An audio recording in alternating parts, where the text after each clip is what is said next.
Assalamu алейкум. Нуржанов аллея боюнча кыскача маалымат бере кетсем, биздин архитектура башкармалыгынын көптөн күткөн ой тилек ниеттер бар эле. Нуржанов аллеясын реконструкция кылсакпы, же болбосо жаңы долбоорлосокпу деп. Кудай буйруса жаңы долбоорлоо, эскиздик долбоорлордун баарын даярдап жасап бүттүк.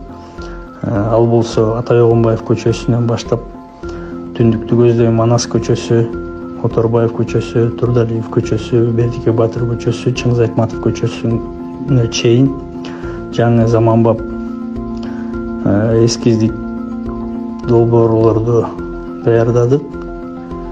Кудай буйруса эскиздик долбоорлордун баардыгын ишке ашыруу максатында талаш шаардык жасалып жаткан талаш шаарына генералдык планга да өзгөртүүлөрдү киргизип сунуштарды бердик.